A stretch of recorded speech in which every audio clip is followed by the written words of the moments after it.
Hillary exposes tricks Republicans use to shut down polls and limit voting. Called out her rivals on the issue of voting rights. Here in Texas, former Governor Rick Perry signed a law that a federal court said was actually written with the purpose of discriminating against minority voters. He applauded when the Voting Rights Act was gutted and said the lost protections were outdated and unnecessary. But Governor Perry is hardly alone in his crusade against voting rights. In Wisconsin, Governor Scott Walker cut back early voting and signed legislation that would make it harder for college students to vote.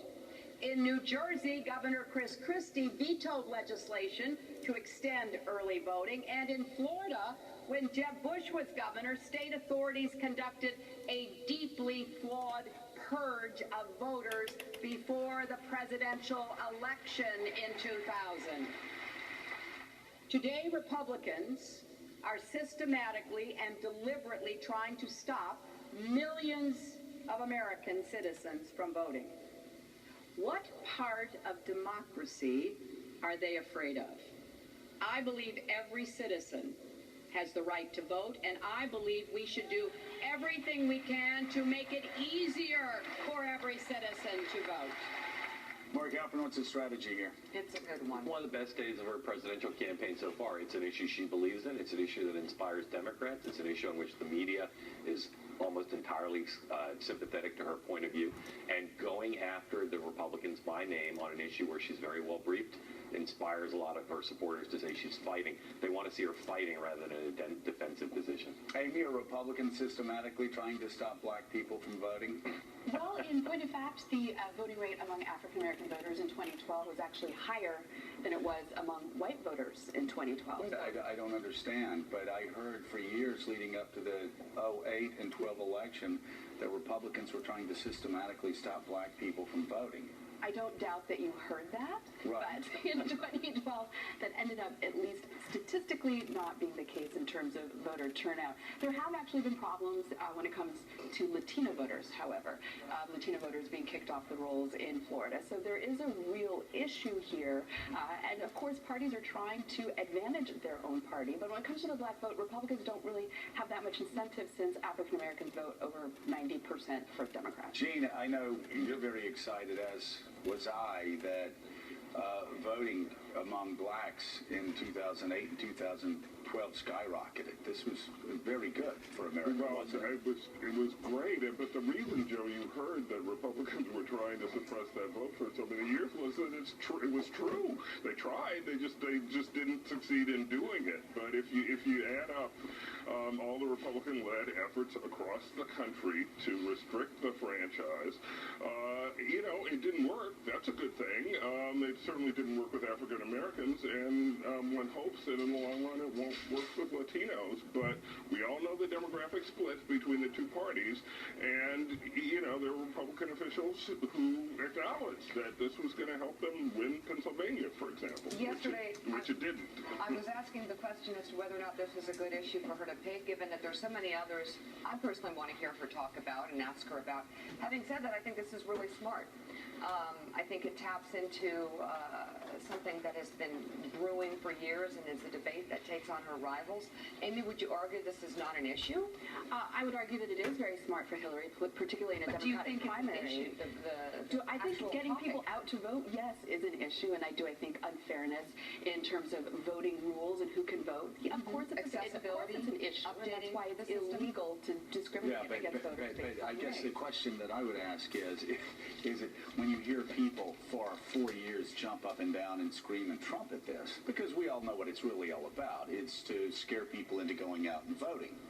And it's worked. And not just that, it's too hard to vote in this country. It's a pain. It's too hard to vote in this country.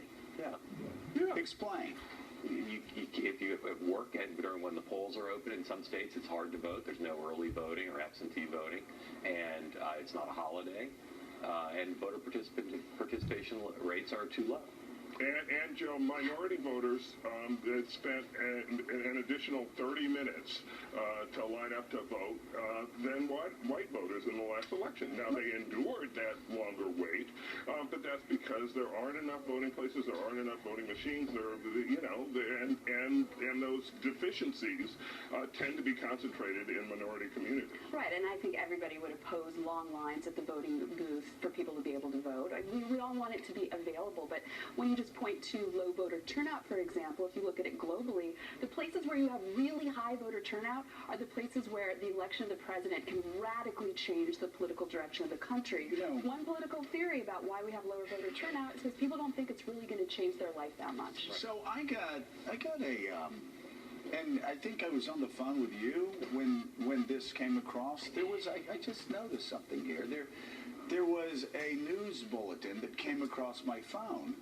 I think it was from the Washington Post or the Wall Street Journal, that the EPA said that fracking does not, in fact, impact drinking water quality, right? Mm-hmm.